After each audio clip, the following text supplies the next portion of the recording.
बीते जुलाई में नूह में ही हिंसा का क्या गांव में कुछ असर है, मेवात के इलाके में आम लोग उस घटना को लेकर क्या सोचते हैं। एक बार फिर से ब्रजमंडल जलाभिषेक यात्रा की तैयारी हो रही है और उस यात्रा को लेकर आम लोगों में क्या धारणा है। क्या 2024 के लोकसभा चुनाव के मद्देनज़र एक गोलबंदी ध्रुवीकरण की कोशिश भी हो रही है, ये जानने के लिए न्यूज़ 24 मेवात के गांव में है, ग्रामीणों के बीच में है और उन्हीं लोगों से पूछते हैं। भाई साहब, नूह की घटना का क्या कुछ असर है आप लोगों के गांव में? हमारे तो कोई ऐसा कोई बात ना है, ना कोई कहीं लड़ाई ना कोई झगड़ा हो। वैसे अपन भाई आपस में तो कोई वैसे कहीं हमारे यहाँ तो खूब आ जा रहे हैं सब लोग, यानी सब लोग आ जा रहे हैं, कोई ऐसी बात ना है यहाँ। नहीं, लोग इसलिए पूछ रहे हैं कि हम लोगों ने देखा कि पहले भी घटना हुई, तब यहाँ खाप पंचायतें आई जिसमें एक बड़ा जाटों का समुदाय वहाँ जुटा। कहा कि लोगों ने अलग अलग जगहों पे कहा कि नहीं नहीं, हम अपने गांव में एंट्री नहीं करने देंगे, हम सद्भाव कायम करने के लिए। फिर अब देखिए कि 26 तारीख को पंचायत हो रही है। तो लोग पूछ रहे हैं कि जो अल्पसंख्यक समुदाय से अलग जो दूसरे समुदाय हैं, उनके बीच में क्या धारणा है, उन लोगों को क्या लग रहा है कि उतना उनको प्रभावित किया है, नहीं किया है। यहाँ तो भैया वो अल्पसंख्यक है ही ना।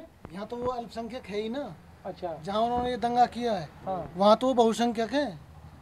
हाँ, यहाँ अगर अल्पसंख्यक होते तो फिर वो ये हरकत थोड़ी करते, नहीं करते ना। अच्छा, हाँ, यहाँ तो वो अल्पसंख्यक ही नहीं है। नहीं तो इसका क्या गांव में कुछ आप लोगों का जो दूसरे समुदाय, चूँकि इधर ग्रामीण इलाकों में हमारे यहाँ असर इसलिए नहीं पड़ता कि हमारा उनका उठना बैठना होता है। अच्छा, वो हमारे यहाँ आते हैं, हम उनके वहाँ जाते हैं।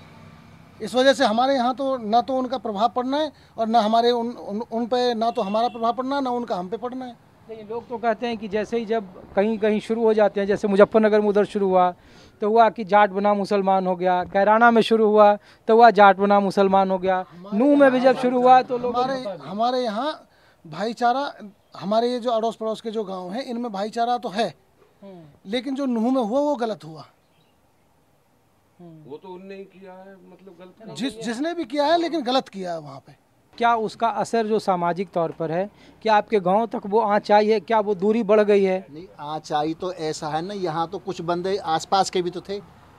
उसमें जो एक्सपायर हुआ बंदा, जो बिघावली का शायद कहाँ का था वो। अब तो सरकार पे तो मदद चाह रहे हैं।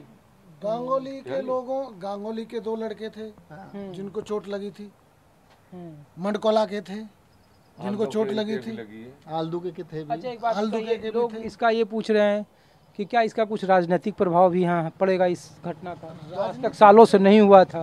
राजनीतिक प्रभाव तो असलियत में तो पड़ना नहीं चाहिए, क्योंकि हमारे यहाँ तो अब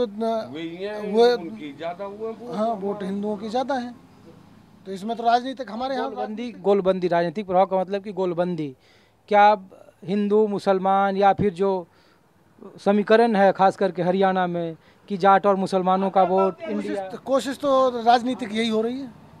ये कहा, लोग तो कहते हैं कि यहाँ विपक्ष का वोट, जाटों का वोट हुड्डा साहब के साथ है, मुसलमान बीजेपी के खिलाफ है। बीजेपी गैले पर लेकिन खट्टर के खिलाफ है। ये पूछ रहे हैं कि इस तरीके की घटना का जब हिंदू मुसलमान का रंग होता है तो जाट पहले हिंदू हो जाता है कि फिर जाट ही रहता है? गोलबंदी क्या उनकी हुड्डा साहब या कांग्रेस की तरफ होगी, या फिर वो हट के कहें कि नहीं नहीं सामने मुसलमान है तो गोलबंदी दूसरी हो जाती है, हिंदू वाला गोलबंदी होता है? उस तरीके का क्या इधर माहौल है या उस तरीके की फीलिंग है? ना, दोनों भाईचारे हैं, वैसे तो कोई बिगाड़ ना आपस में, हिंदू मुस्लिम दोनों समुदाय एक रहे हैं, बड़े प्यार से रहे हैं। हमारे जमुना गंगा जमुना का सब हुआ है कतई, लेकिन ये जो उपद्रवी है जो उनने कुछ यहाँ शरारत कर दी, उसकी वजह से मन में कुछ खटास है वो।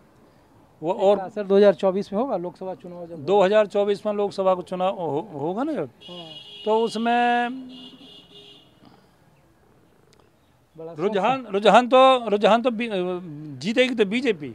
अच्छा, हाँ, लेकिन वो उसका हिंदू मुसलमान की कोई वो नहीं है, दोनों संप्रदाय दोनों प्यार से रहे हैं, दोनों भाई वैसे रहे हैं। इस तरीके की घटना जो हरियाणा की चूँकि बॉर्डर पे यहाँ से उत्तर प्रदेश को भी प्रभावित करता है, उधर पश्चिमी उत्तर प्रदेश का बागपत इधर राजस्थान तक जाएगा, तो इस तरीके की घटनाएं से राजनीतिक लाभ होता है, गोलबंदी होती है? आप लोगों को लगता है कि इस तरह की घटना होती है तो एक खास वर्ग में गोलबंदी हुई तो उसका दूसरा गोलबंदी का रूप भी होता है? मतलब दूसरों गोलबंदी तो हो ही है, हमें तो कोई बात ही ना, दूसरों तो हो ही है, ऐसी घटना है जहाँ तो ही है। और उसका फायदा किसको है ज़्यादा? जी, तो अपने समुदाय को फायदा होगा, सब जो अपने रहेगा, ये थोड़ी है। कुछ है माहौल क्या है चाचा इधर का? सही है भैया, हमें कहा पता हाँ? हम तो नहीं गए थे। क्या नहीं तो हो तो गए। अरे चाचा आप बताओ, इनसे तो पूछ ले माहौल क्या है चाचा इधर का? हाँ माहौल तो अब सही चल रहा लगे। ये तो बाहर के हैं। मैं तो बाहर कोई को बात नहीं। कहाँ से हैं? कहाँ से हैं? यूपी कहूँ मैं तो, यूपी यूपी कौन सा जिला?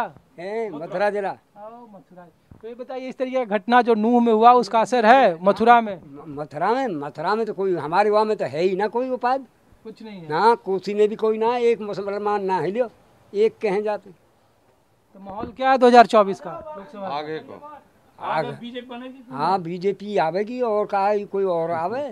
2024 का लोकसभा चुनाव सर पर है और जिस तरीके की घटनाएं खास करके मेवात और नूह के इलाके में हुई है, और अब एक बार फिर ब्रजमंडल जलाभिषेक यात्रा करने की तैयारी है।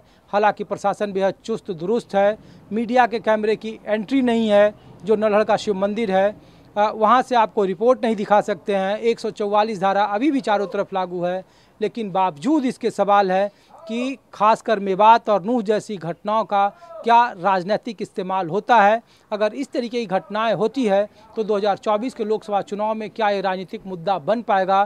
क्या खास जगहों से इस तरीके की घटनाएं देश की राजनीति को प्रभावित करती है? ऐसे बहुत सारे सवाल हैं जिनके जवाब आप उन्हीं लोगों की जुबानी सुन रहे थे। कुछ और जगहों से अगले एपिसोड में कुछ और तस्वीरें न्यूज़ 24 आपको दिखाएगा और बताएगा मतदाताओं के मन की बात। 2024 लोकसभा चुनाव में इंडिया बनाम एनडीए की राजनीतिक जंग में कौन किस पर भारी, जातीय गोलबंदी किसकी तरफ और उसका विपरीत और समानार्थक प्रतिक्रिया किसकी तरफ होती है, ये भी आपको न्यूज़ 24 दिखाएगा। लेकिन राजनीति से धर्म का रिश्ता, धर्म से संप्रदाय का रिश्ता, संप्रदाय से जातियाँ और जातियों से फिर गोत्र की एंट्री, यही है राजनीति के तर्क और वितर्क का बारीक अंतर जो बड़े बड़े राजनीति को प्रभावित भी करता है। अपने सहयोगी रफ़ीक के साथ मैं ऋषिकेश कुमार को दीजिए इजाज़त। आप देखते रहिए न्यूज़ 24।